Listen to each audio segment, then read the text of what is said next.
കോഴിക്കോട് പുതിയ ബസ് സ്റ്റാൻഡിലെ തീപിടുത്തത്തെ തുടർന്ന് അടച്ചിട്ട കടകൾ ഇന്നു മുതൽ തുറന്ന് പ്രവർത്തിക്കുകയാണ്. മേയറുടെ അധ്യക്ഷതയിൽ വ്യാപാരികളുമായി നടത്തിയ യോഗത്തിലാണ് കടകൾ തുറന്ന് പ്രവർത്തിക്കാൻ തീരുമാനമായത്. മിഥില ബാലൻ വിശദാംശങ്ങളുമായി. മിഥില, എന്താണ് സാഹചര്യം? ഇപ്പോൾ കടകളൊക്കെ തുറന്ന് പ്രവർത്തിക്കാൻ അത് തുടങ്ങിയോ? അനുജ, കഴിഞ്ഞ ഞായറാഴ്ചയായിരുന്നു ഈ ഒരു തീപിടുത്തമുണ്ടായത്. കോഴിക്കോട് പുതിയ ബസ് സ്റ്റാൻഡ് ബിൽഡിങ്ങിൽ ആയിരുന്നു തീപിടുത്തം. അതിനെ തുടർന്നായിരുന്നു ആ തീപിടുത്തമുണ്ടായ ഇതിന് തൊട്ട് താഴെയുള്ള നിലകളിൽ, അതായത് ഏറ്റവും ഗ്രൗണ്ട് ഫ്ലോറിലുള്ള കടകളെല്ലാം തന്നെ അടച്ചിട്ടിരിക്കുകയാണ്. ഇന്നിപ്പോൾ നമുക്കിപ്പോൾ കാണാം, ശുചീകരണ പ്രവർത്തനങ്ങൾ ഇപ്പോൾ പുരോഗമിച്ചുകൊണ്ടിരിക്കുകയാണ്. ശുചീകരണ പ്രവർത്തനങ്ങൾക്ക് ശേഷം കടകളെല്ലാം തുറന്നു തുടങ്ങിയിട്ടുണ്ട്. നമുക്കിവിടെയുള്ള കച്ചവടക്കാരോട് തന്നെ ചോദിച്ചു നോക്കാം. ഇന്നാണോ ഒപ്പം തുറന്നത്? ഇന്നിപ്പോൾ 8:30-ക്ക് ശേഷമാണ് നമുക്ക് ഇതിൻ്റെ ഇത് തുറക്കാനുള്ള അനുമതി കിട്ടിയത്. ഇന്ന് തുറക്കാനുള്ള അനുമതി കിട്ടിയത് അതാണ്. അപ്പോൾ ഇന്നിപ്പോൾ തുറന്നിട്ടും കാര്യമൊന്നുമില്ല. ക്ലീനിങ്ങും എല്ലാം ചെയ്യുക. പിന്നെ ജനങ്ങൾ വരണ്ടേ, കയറെല്ലാം കെട്ടിയതല്ലേ, ജനങ്ങൾ വന്ന് കിട്ടാൻ ഈ ആഴ്ചകളോളം എടുക്കും. ഈ കടകൾക്ക് കേടുപാടുണ്ടായിരുന്നോ? കടകൾക്ക് കേടുപാടുകളൊന്നുമില്ല. കടകളൊന്നും എല്ലാം സേഫ്റ്റി തന്നെ. മേലെ മാത്രമേ പോയിട്ടുള്ളൂ. താഴോട്ട് കടകൾക്കൊന്നും യാതൊരു കംപ്ലൈൻറ്റും, നമ്മളെല്ലാ കടകളും തുറന്നു നോക്കിയതാണ്. ഒരൊറ്റ കടകളിലും ലീക്കോ കാര്യങ്ങളോ ഒന്നുമില്ല. ഇനിയിപ്പോൾ 1 മുതൽ ശുചീകരിച്ച് തുടങ്ങേണ്ടി വരും അല്ലേ? 1 നന്നിച്ചിട്ട് തുടങ്ങണം. ജനങ്ങൾ വരണം. കടകൾ തുറന്നിട്ട് കാര്യമില്ലല്ലോ, ജനങ്ങളല്ലേ വരേണ്ടത്. ജനങ്ങളല്ലേ നമ്മളാള്. ജനങ്ങൾ വന്നാലല്ലേ കച്ചവടം വരും. അപ്പോൾ കറണ്ട് ഇല്ല. കറണ്ട് ഇല്ലാത്തത് നമുക്ക് വലിയൊരു ഇത് വരുമല്ലോ. കറണ്ട് ഇല്ലെങ്കിൽ തന്നെ കച്ചവടം കിട്ടൂല. അന്ന് മേയറുമായിട്ടുള്ള മീറ്റിങ്ങിൽ ഈ കറണ്ടിന്റെ പ്രശ്നം നിങ്ങൾ പറഞ്ഞിട്ടുണ്ടായിരുന്നോ?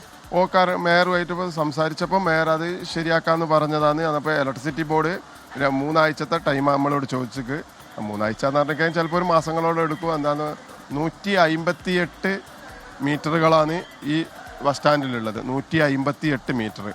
ആ 158 മീറ്ററും പുനഃസ്ഥാപിക്കണം, എല്ലാം പുതിയതാക്കണം. അതാണ്, എല്ലാം പുതിയതാക്കണം. പിന്നെ വയറ് പുതിയതിടണം.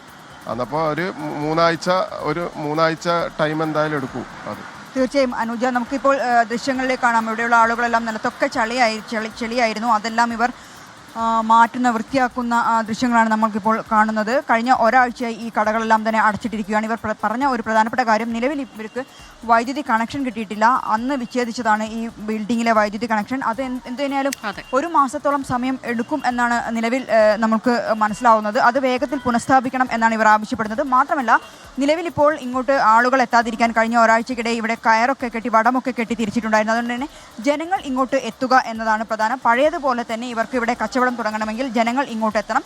കട തുറന്നതുകൊണ്ട് മാത്രം കാര്യമില്ല. വലിയൊരു പ്രയത്നം തന്നെയാണ് ഇപ്പോൾ നമ്മൾ ഈ ദൃശ്യങ്ങളിൽ കാണുന്നത്. കാരണം കഴിഞ്ഞ ഒരാഴ്ചയായി ഇവിടെ അടച്ചിട്ടിരിക്കുകയാണ്. കടകളിലെല്ലാം മൊത്തം തന്നെ മലിനജലം, അതായത് ചെളിയൊക്കെ നിറഞ്ഞിട്ടുണ്ട്. അതെല്ലാം തന്നെ അവർ വൃത്തിയാക്കുന്ന ഒരു കാഴ്ചയാണ് നമുക്ക് ഇവിടെ നിന്നും കഴിയുന്നത്.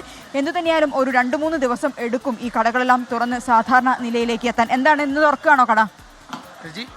കട തുറക്കുകയല്ലേ ഇന്ന്? ശുചീകരണം പൂർത്തിയായോ? അതെ, കച്ചവടക്കാരുടെ മുഖത്ത് ചെറിയൊരു സന്തോഷവും പുഞ്ചിരിയൊക്കെ ഉണ്ട്. കഴിഞ്ഞ ഒരാഴ്ചയായിട്ട് അവർ ഈ കടകളൊക്കെ തന്നെ അടച്ചിട്ടിരിക്കുകയാണ്. എന്തു തന്നെയായാലും 2-3 ദിവസത്തിനുള്ളിൽ പഴയ പോലെ തന്നെ സജീവമാകും എന്നാണ്. അതിനിടെ തന്നെ അവിടെ ഇപ്പോൾ വലിയ വെള്ളക്കെട്ടൊക്കെ ബസ് സ്റ്റാൻഡിൽ കാണുന്നുമുണ്ട് മിഥില. അവിടെ മഴ കനത്ത് നിൽക്കുന്നു എന്ന് തന്നെയാണ് മനസ്സിലാക്കാൻ കഴിയുന്നത്. തീർച്ചയായും അനുജ, നമുക്ക് ഈ ബസ് ഇങ്ങോട്ട് നോക്കുകയാണെങ്കിൽ, ഈ കച്ചവട സ്ഥാപനങ്ങളുടെ മുന്നിലേക്ക് നോക്കുകയാണെങ്കിൽ, കോഴിക്കോട് പുതിയ ബസ് സ്റ്റാൻഡാണ്. കോഴിക്കോട് പുതിയ ബസ് സ്റ്റാൻഡിലെ കാഴ്ചയാണിത്. വെള്ളക്കെട്ടാണ് ഇവിടെ.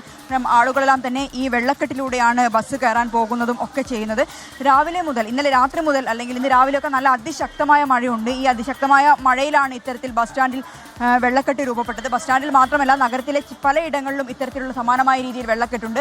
ആ വെള്ളക്കെട്ടെല്ലാം താണ്ടിയാണ് യാത്രക്കാർ ഇപ്പോൾ ബസ്സുകളിലേക്ക് എത്തുന്നത്. ഏറെ ദുരിതകരമായ ഒരു കാഴ്ച തന്നെയാണ് ഇത്. പ്രത്യേകിച്ച് കോഴിക്കോട് നഗരത്തിൽ, കോഴിക്കോട് ബസ് സ്റ്റാൻഡിലാണ് ഇത്തരത്തിൽ അതിരൂക്ഷമായ ഒരു വെള്ളക്കെട്ട് നമുക്ക് കാണാൻ കഴിയുന്നത്. അനുജ, ശരി, അതാണ് കോഴിക്കോട് ജില്ലയിലും ശക്തമായ മഴ. അതിനിടെയാണ് കഴിഞ്ഞ ദിവസം തീപിടുത്തത്തെ തുടർന്ന് അടച്ചിട്ട കടകൾ ഇന്നു മുതൽ തുറന്ന് പ്രവർത്തനം തുടങ്ങുന്നത്.